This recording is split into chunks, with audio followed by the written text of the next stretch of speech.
আমি তোমাদেরকে open challenge দিচ্ছি, আজকের ভিডিওটি দেখার পর তোমার কমপ্লিমেন্ট নিয়ে আর কোনো ঝামেলা থাকবে না। কমপ্লিমেন্ট দুই ধরনের হয়ে থাকে, একটা হচ্ছে সাবজেক্ট কমপ্লিমেন্ট, আরেকটি হচ্ছে অবজেক্ট কমপ্লিমেন্ট। চলো কথা না বাড়িয়ে আমরা 2 মিনিটে শিখে ফেলি সাবজেক্ট কমপ্লিমেন্ট কোনটা এবং অবজেক্ট কমপ্লিমেন্ট কোনটা। আর এই সাবজেক্ট কমপ্লিমেন্ট না চিনলে তুমি কিন্তু লিঙ্কিং ভার্ব চিনবে না, আর অবজেক্ট কমপ্লিমেন্ট না চিনলে তুমি কিন্তু ফ্যাক্টিটিভ ভার্ব চিনবে না। এই বিষয়টা আজকের ভিডিওতে দেখানোর চেষ্টা করব। মাই ডিয়ার স্টুডেন্টস, দেখো কমপ্লিমেন্ট, এখন কমপ্লিমেন্ট আমরা দেখতেছি এখানে সাবজেক্ট কমপ্লিমেন্ট রয়েছে, আবার কি রয়েছে, অবজেক্ট কমপ্লিমেন্ট রয়েছে। মনে রাখবে যে সাবজেক্ট কমপ্লিমেন্ট যুক্ত বাক্যের ভার্বকে বলা হয় লিঙ্কিং ভার্ব এবং অবজেক্ট কমপ্লিমেন্ট যুক্ত বাক্যের ভার্বকে বলা হয় ফ্যাক্টিটিভ ভার্ব। চলো আমরা দেখে নেই যে সাবজেক্ট কমপ্লিমেন্টটা কি।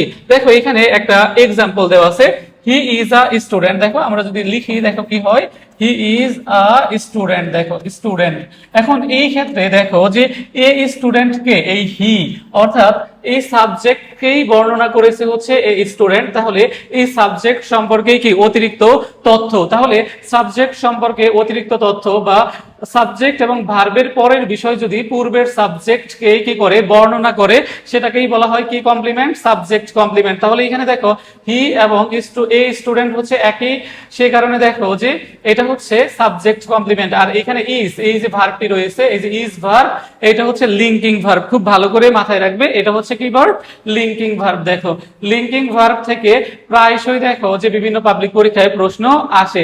আবার দেখো হি বিকেম আ ডক্টর, তাহলে দেখো এ ডক্টর কে, দেখো এ ডক্টর হচ্ছে এই হি অর্থাৎ এই সাবজেক্টকে এ ডক্টর এই বিষয়টা বর্ণনা করেছে, এই কারণে এটা হচ্ছে সাবজেক্ট কমপ্লিমেন্ট। আর দেখো যে এই যে বিকেম, এটা হচ্ছে কি ভার্ব, লিঙ্কিং ভার্ব, কারণ আমরা জানি যে সাবজেক্ট এবং কমপ্লিমেন্টকে যুক্তকারী ভার্বকে বলা হয় লিঙ্কিং ভার্ব। আবার দেখো দ্য ডগ ওয়েন্ট ম্যাড, এখন দেখো এই ম্যাডটাকে দেখো এই যে দ্য ডগ, তাহলে এই দ্য ডগ সম্পর্কে অতিরিক্ত তথ্য এই ডগটাকেই বর্ণনা করেছে, এই কারণে এখানে ম্যাড হচ্ছে কমপ্লিমেন্ট। আশা করি তোমরা বুঝতে পেরেছো। চোখ বন্ধ করে বলে দিও না যে সাবজেক্ট ভার্ব প্লাস অবজেক্ট, আমাদের তো এই স্বভাবটা রয়েছে সাবজেক্ট ভার্ব প্লাস অবজেক্ট। তুমি যদি জিজ্ঞাসা করো, অনেক স্টুডেন্টসরা রয়েছে বলবে যে হি বিকেম আ ডক্টর, এখানে ডক্টর সাবজেক্ট ভার্ব, এটা হচ্ছে অবজেক্ট, কিন্তু আসলে অবজেক্ট না, এটা হচ্ছে কমপ্লিমেন্ট এবং সাবজেক্ট কমপ্লিমেন্ট। এখানে যে বিষয়গুলো রয়েছে আশা করি তোমরা সকলেই বুঝতে পেরেছো। তারপর দেখো যে অবজেক্ট কমপ্লিমেন্ট, দেখো অবজেক্ট কমপ্লিমেন্ট হচ্ছে দেখো যে অবজেক্ট সম্পর্কে অতিরিক্ত তথ্য। যেমন দেখো we made him captain, we made him captain, এখন এই ক্যাপ্টেনটা কে, দেখো উই নাকি হিম, অবশ্যই হচ্ছে হিম।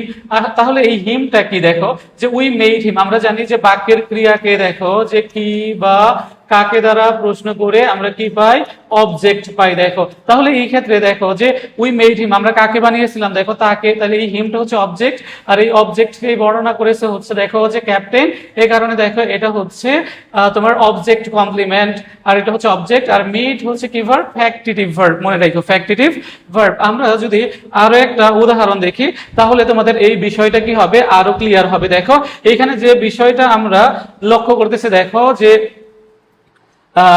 উই ইলেক্টেড হিম চেয়ারম্যান, এখন দেখো চেয়ারম্যান কে, দেখো উই নাকি হিম, হিম, তাহলে আমরা কাকে নির্বাচিত করেছিলাম, তাকে নির্বাচিত করেছিলাম হিম, এই হিম হচ্ছে দেখো যে অবজেক্ট, আর এই অবজেক্টকে বর্ণনা করেছে দেখো চেয়ারম্যান, এই কারণে এটা হচ্ছে কি অবজেক্ট কমপ্লিমেন্ট। আশা করি তোমরা সকলেই বুঝতে পেরেছো। তাহলে সাবজেক্টকে বর্ণনা করে যে সেটা হচ্ছে সাবজেক্ট কমপ্লিমেন্ট, আর সাবজেক্ট কমপ্লিমেন্ট যুক্ত ভার্বকে বলা হয় লিঙ্কিং ভার্ব, আর অবজেক্ট সম্পর্কে অতিরিক্ত তথ্য সেটা অবজেক্ট কমপ্লিমেন্ট, আর ওই বাক্যে যে ভার্ব থাকে সেটাকে বলা হয় ফ্যাক্টিটিভ ভার্ব। আশা করি তোমরা সকলেই বুঝতে পেরেছো।